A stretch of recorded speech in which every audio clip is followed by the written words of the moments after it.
From Korea to Germany. From Alaska to Puerto Rico. All over the world, the United States Army is on the alert to defend our country, you, the American people, against aggression. This is The Big Picture, an official television report to the nation from the United States Army.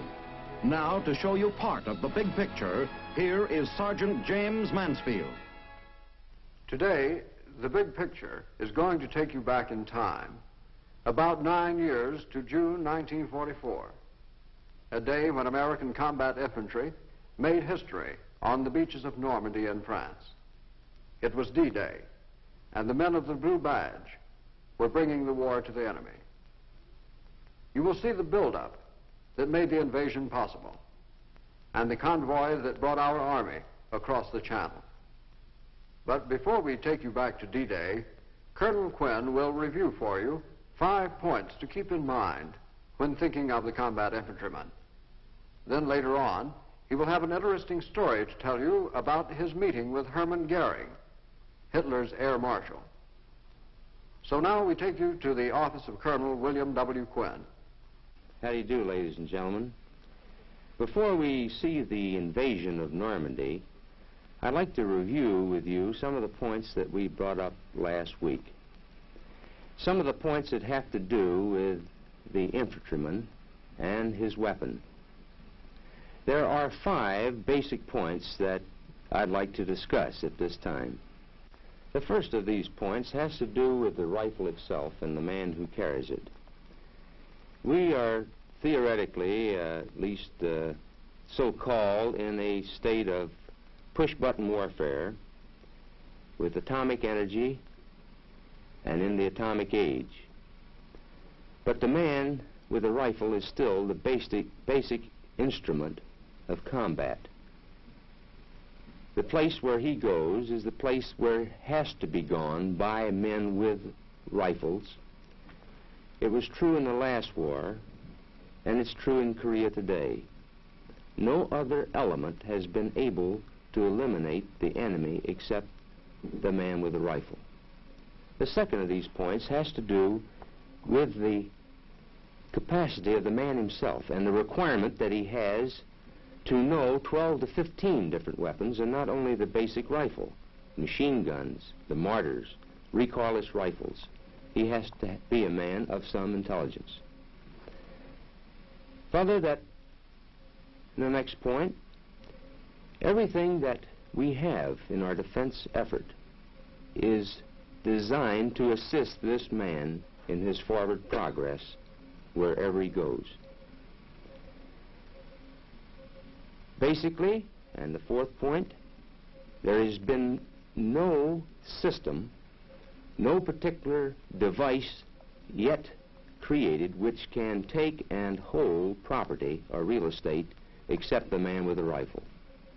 And fifth and last, I'd like to ask you, in the event that we were invaded, how the fight would go. Can you picture the type of fight that would be here in the United States?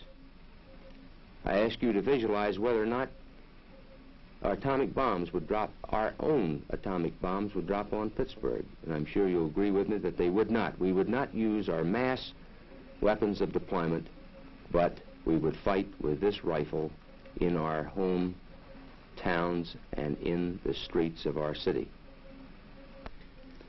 You know, one of the most interesting meetings that I ever attended had to do with a meeting between General Tui Spatz, my boss, General Patch in the 7th Army, and Reich Marshal Hermann Goering, immediately after he was captured by the 7th Army in Bavaria.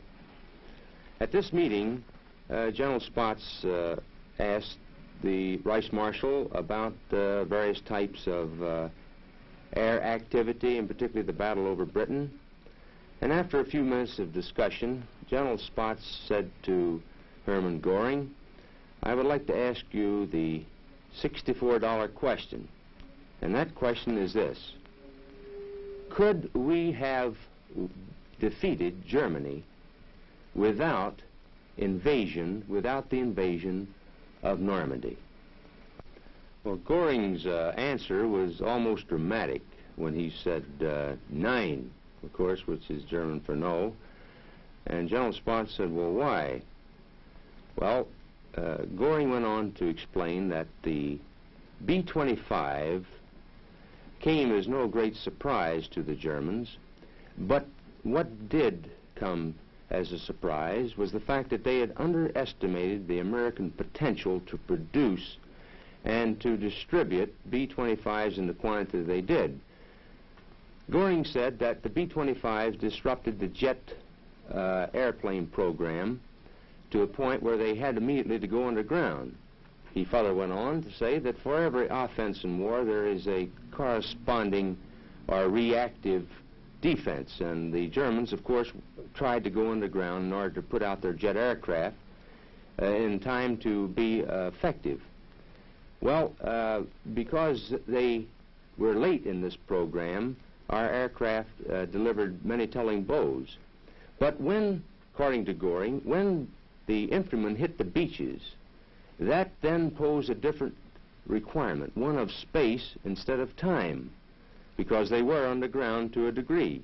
And as the infantry moved inland, they had to take men out of their plants, put rifles in their hands to go stop us. Consequently, they were losing both time and space, and eventually space overtook them and moved in, and our men with infantry overtook their plants that had the jet in them, which, of course, Herman said, if we could have gotten our jets in the air in sufficient quantity, why, we would have knocked you out of the air. Well, we'll never know precisely the outcome one way or the other except by history itself, and of course we do know that it was the man with the rifle that took the beaches and led the spearhead that eventually wound up in victory. So at this time the blue badge presents the invasion of Normandy. In December 1943, at terror on Persia, the date for the liberation of the people of Europe was set on the Allied calendar of operations. Chosen to be supreme commander was General Dwight D. Eisenhower. Destroy Hitler's empire, smash it by air, break it wide open, then invade by sea. That was the directive. The cross-channel assault was the crux of our plan. Early capture of a large port was of the utmost importance. Considered were Calais, Dieppe, Le Havre, Cherbourg, Brest. Cherbourg was selected. For more than one full year, there poured into Great Britain a torrent of war implements, tanks, guns, weapons beyond description. And men, American soldiers, at the rate of 150,000 every month. Assault training included every phase of the coming battle.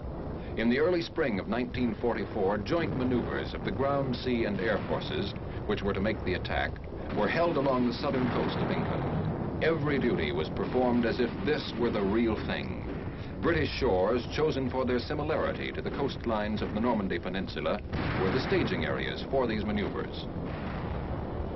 Meanwhile, the Allied strategic air assault on Fortress Europe went on with ever-mounting power. Day and night, the Allied air forces sent their bomb cargoes into the vitals of Hitler's self-proclaimed kingdom. Targets, factories, aerodromes, synthetic fuel plants, crude oil refineries, munitions works, railroads, canals, power plants. The climax of the air war came in February 1944, when the Luftwaffe made a desperate all-out effort to sweep our day bombers from the sky. The battle raged for a week. The cost to us was high, but the German Air Force came out of the battle crippled beyond redemption. Our attacks continued with unabated fury. At bivouac and training areas, ground troops received their alert orders.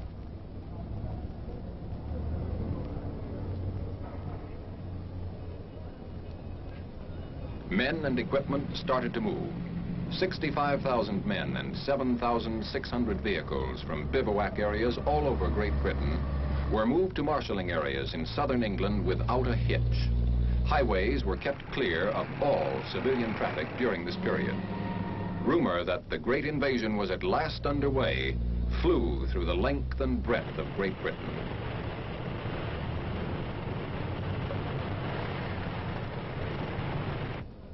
In the marshalling area, each man drew a new gas mask of the latest type, an instantaneous life belt. Field rations were issued, including cigarettes and candy. When the men received French folding money, they knew what was what. Now special briefing officers took over. Each unit was briefed individually.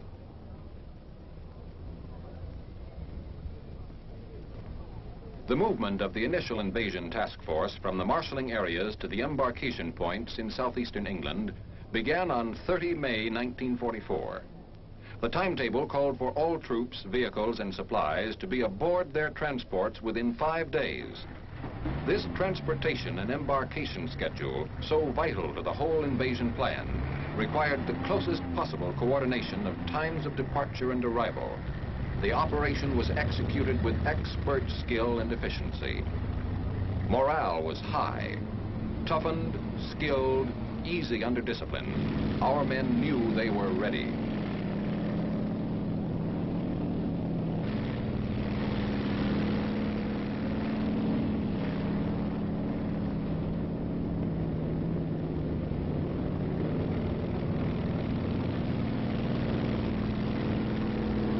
Embarkation of men and equipment took place simultaneously at 9 seaports along the southern and southwestern coast of England. All vehicles and tanks were loaded backwards on LSTs and LCIs. Concrete and cobblestone embarkation lanes known as hards had been constructed to speed loading. All vehicles embarked with gas tanks filled and sufficient extra gas for 150 miles. And the foot soldier was on time and in place.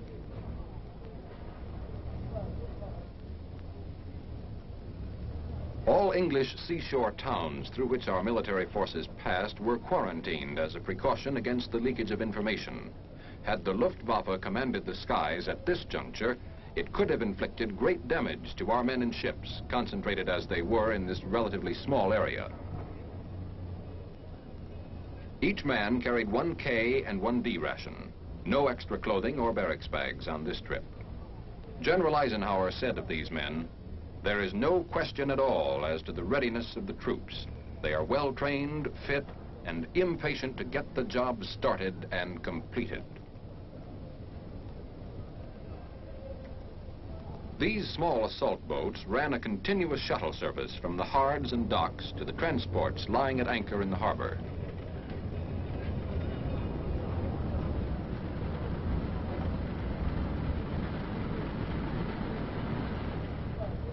This shuttling was a necessary expedient because of the huge amount of men and equipment that had to be loaded in a 4-day period and the limited dock facilities available in the ports of southeast England. But every factor in this vast transportation problem had been envisaged and worked out in advance. The arithmetic of logistics, however, could not have clicked without the spirit of frictionless teamwork which prevailed among the staffs and men of the Army and Navy. The job was everybody's job. Army, Navy, Air Force.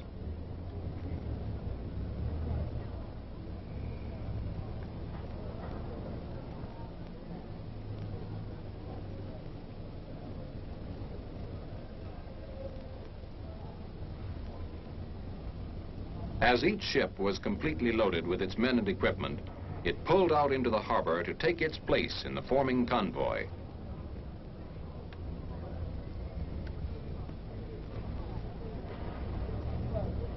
Aboard ship, the men sweated out the hours of waiting, each in his own way.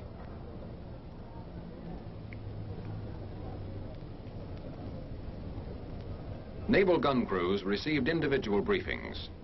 The success of this tremendous undertaking depended vitally upon the naval bombardment that would precede the assault of ground forces. Troop units rehearsed their objectives from D-Day to D+3. Everything known about the enemy's defenses was thoroughly analyzed by officers and men. Preventive maintenance service of arms and equipment was highly stressed in all branches of our military forces. An important problem was how to prevent guns and equipment from becoming fouled by salt water and sand. On 4 June, with the convoys fully loaded and ready to sail, the weather forecast for D-Day caused grave concern. A last-minute conference took place aboard the Augusta. D-Day was postponed 24 hours to 6 June. Airborne troops, the men who were to spearhead the invasion, had meanwhile been assembling at command departure points. These tough fighting men who were to drop behind the enemy's coastal defenses in parachutes and gliders had the extremely critical mission of preventing enemy counterattacks from upsetting the plan of our main assault forces. These airborne troops would be fighting the enemy and destroying his lines of communication 5 hours before the main assault forces hit the beaches.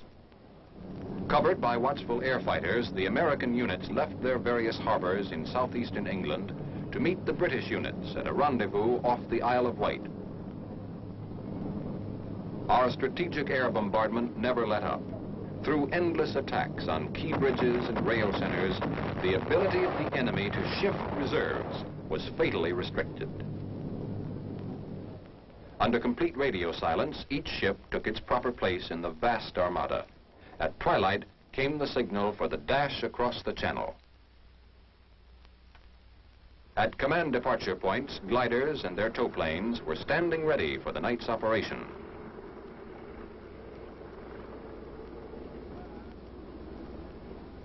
Speeds and altitudes were assigned to tow plane pilots, and glider pilots were given a final briefing on all that was known to our intelligence regarding the conditions likely to be found in the drop zones. Each unit's mission was clearly defined. Earlier in the day, General Gavin had a final talk with his men.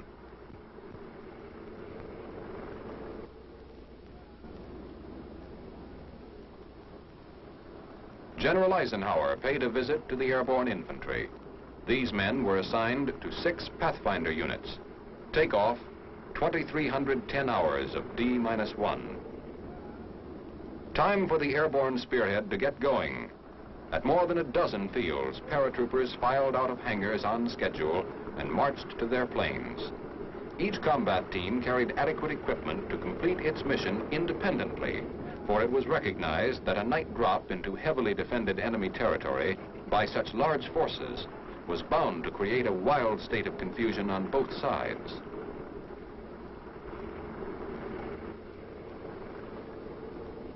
Parapacks of heavy equipment would be released separately.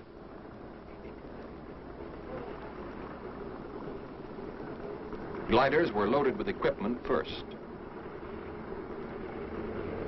Each pilot checked his list of passengers.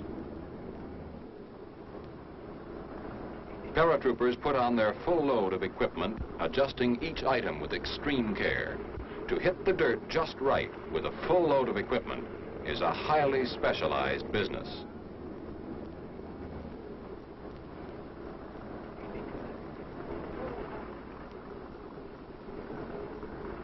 Final check by the jump master, the most particular man in the outfit.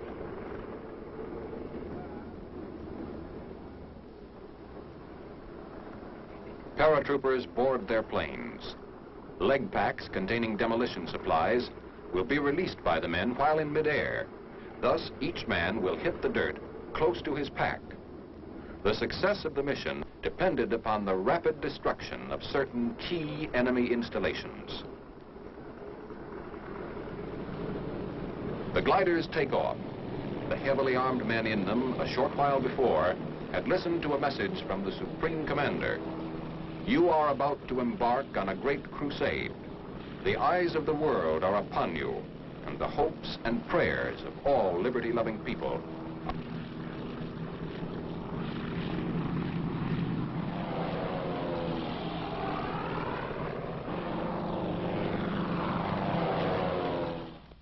The vast convoy of seaborne assault forces stood deployed against 50 miles of French coastline. American forces were commanded by Lieutenant General Bradley. British and Canadian forces were under command of Lieutenant General Dempsey. Shattering the dawn 90 minutes before H hour, the naval bombardment opened up. It was like a convulsion of nature. More shell tonnage was expended in 1 hour than in the entire Allied naval campaigns of World War I. Each warship had its assigned targets, its individual schedule of fire. Prime targets were the enemy's powerful coastal guns. Infantry units that would comprise the second assault wave began transferring into their assault boats. The first assault wave was already standing by, waiting for the signal to dash inshore.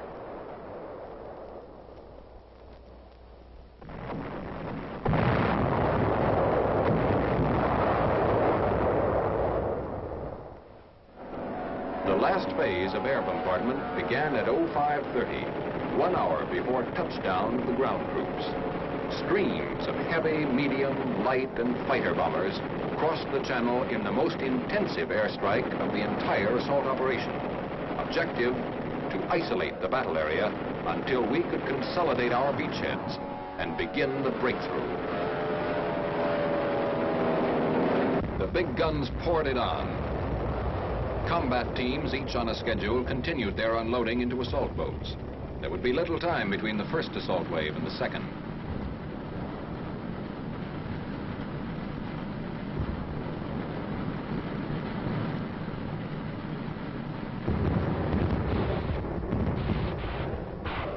Now the rocket ships opened up, smashing at underwater obstacles and coastal mines, over the heads of the first wave of assault troops, firing their massed salvos with close precision until the troops were 300 yards from the beaches.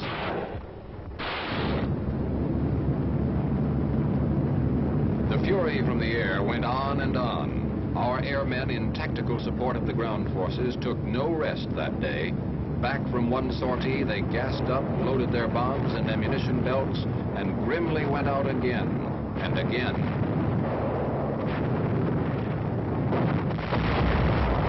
The big guns raised their sights as the assault boats went in and smashed at the enemy's gun batteries farther inland. Yet so ingeniously fortified was this coastal zone that despite the deluge of bombs and shells from our air and sea bombardment, enemy counterfire was still effective as our men neared the beaches. Our first assault wave had a full share of heartbreaking misadventures. Many of their boats were hung up and wrecked on steel hedgehogs. Plunging fire from enemy batteries was extremely accurate.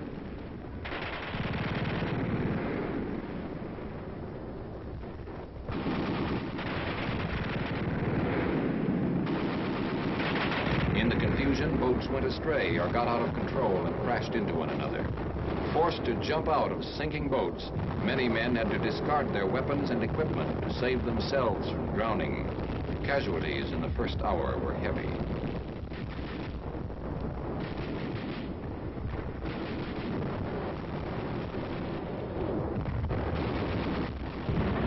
The British fired at fortified houses as they came in, smashing many a sniper's nest and observation post. In one American sector, fire from enemy pillboxes kept many of our men pinned against the shore cliffs. Our casualties were high. In the British sector, special duty engineers hit the beach first, with the medics and infantry following.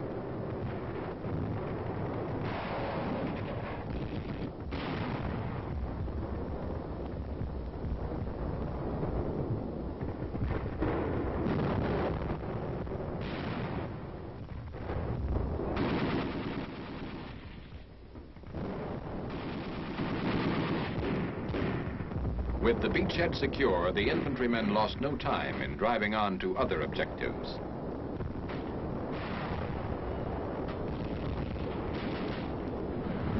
The second assault wave came in. In one American sector, enemy resistance was only sporadic and was quickly silenced. Our forces made substantial penetrations in the first hours. So it went on the beaches of Normandy this fateful day in June. Reinforcements continued to pour ashore. Artillery and heavy engineering equipment were firmly established.